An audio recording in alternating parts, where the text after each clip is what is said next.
some motherfuckers in the today masterclass. I'm going to show us how to play with pawns against a bishop in endgame. Because in the endgames the pawns have more value than in a middle game with queens. So normally when after the queens are traded, the pawns gains more value than the pieces. Of course, if you have many pawns, if you only have one pawn for the piece, the player with the piece is completely winning. But in the position that I'm going to show us, black have three pawns and better structure because white pawns are double, but especially the principal idea of this position is that black have a 4 against 1 in the queen side, and white have a bishop. The king side structure is more or less equal.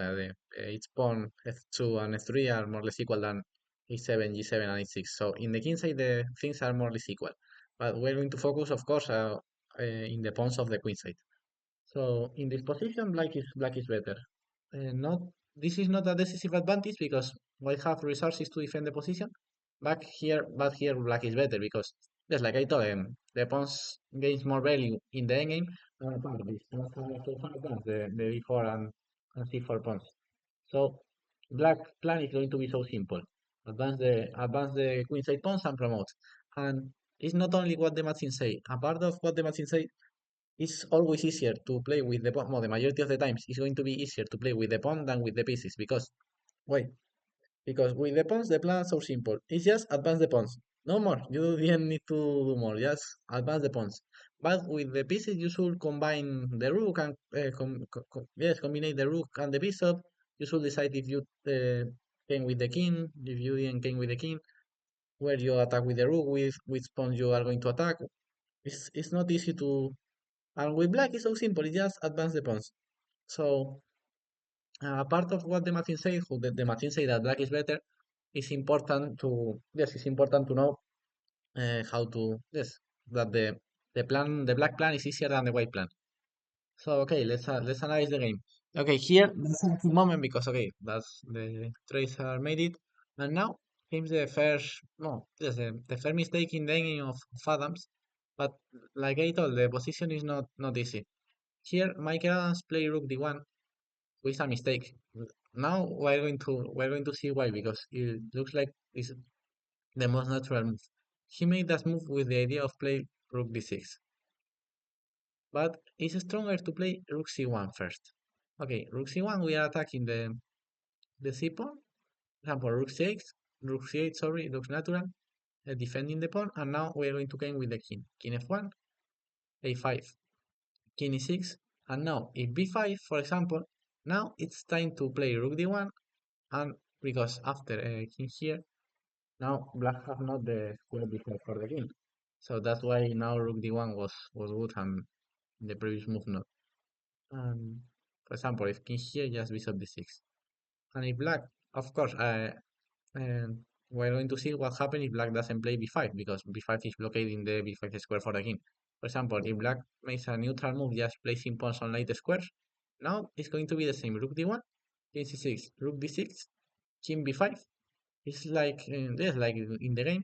But what's the difference now? That the white king have enough time to came to defend the a4 pawn with king d1, king a4, and king c2.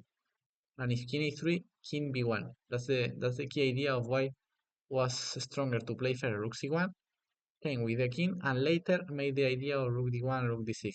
Because now the white king have tempo, have enough time to came to defend the a4, the a2 pawn. For example, rook f8 here was stronger and take here, but okay, the position now is close to be equal.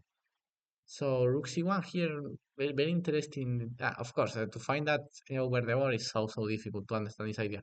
But okay, have it's logic because you are coming with the king to defend. The problem of rook d1 played by Adams is that after king c6, again here he has the option of play rook d4 instead of rook d6. Oh, looks so strange that why rook d4 is better, but the idea is that the rook on d4 is attacking c4, and now the king cannot king to a4 because this pawn will be coming. So king f1 here, rook f8, king e2, a5. Like I told, the black plan is so easy, just advance the pawn. And for black is not so easy. c3 and black is putting pressure here, but now Adams made the second and decisive mistake with rook d6. Just because after rook b5, now the king is entering on e4 and the e2 pawn is going to fall. example, if you take the e6 pawn, this pawn doesn't matter nothing. You just can play king a4 and later king a3, king a2, and just advance these pawns and no, the maybe these pawns are not necessary. Just advance the c pawns, the c and b pawns, and just promote. So black plan was so easy. So here, for that reason, he played rook d7. That's the Adam's idea, attacking b7. And just Lorenzo, very good move here, sacrificing the b7 pawn. The b7 pawn doesn't matter. He has 3 pawns. Here he doesn't need the b7 pawn. So he sacrificed this pawn to still activating his king. But let's go back 3 moves because now in this position we see that the black king is so active on a4 and the white king is so passive on g1. For example, go back here. Here the king was on, remember, at this moment. The king was on d7 and this king was on d1. So of course, the black king is in the center, but this is not so much different between the kings. But in just 4 moves later, we saw that the black king entered on a4. And what black do? Just 3 stupid rook moves to take a stupid b7 pawn instead of playing with the king to defend.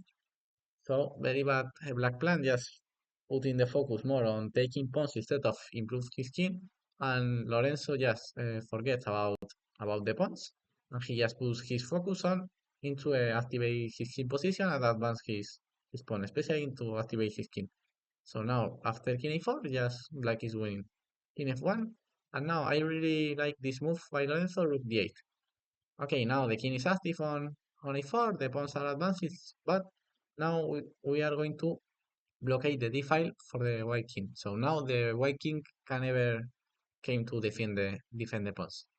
King here, now king a3, still advancing the king, rook a7, and now very good move, rook d5. I really like this move because now the rook is defending a5 at the same time that he's defending the white king. He's defending the 2 white pieces, the rook and the king. So I really like the rook d5 move, defending a5 and defending the king. So very good move, rook d5, bishop c7, and now a4 by Lorenzo, bishop f4. In the past he cannot play a4 because, sorry, if he plays a4 here, now the idea is bishop b2.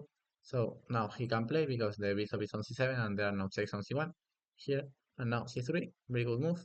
Okay, he sacrificed the a4 pawn, but doesn't matter because the other 2 pawns are so far advanced. Example, let's examine this position. White managed to take two of the 4 queenside black pawns, but the problem is that the other 2 are so far advanced and the black king is also active. So now after king b1, black is winning. So h4, c2, bishop d2, king b1. For example, if rook here, yes, let's promote, that's the plan.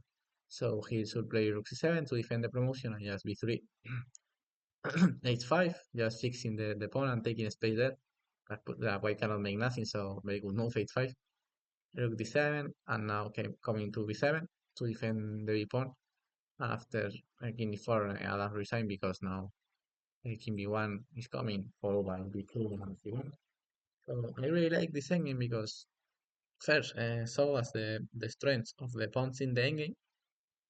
Second, so as that it's easier to play with pawns than with the bishop. And the third important thing to show us is the importance of activate your king. Lorenzo, especially in this moment where he play, and let's see, wait a moment. Yes, where he play a5, just forgetting about defend the b7 pawn, just to activate his king. So very good then into of Lorenzo to advance round in the World Cup. He was playing so good. He beat Niemann in the previous round, and now he beat Michael Adams. So I hope that he is still advancing rounds. See you, motherfuckers.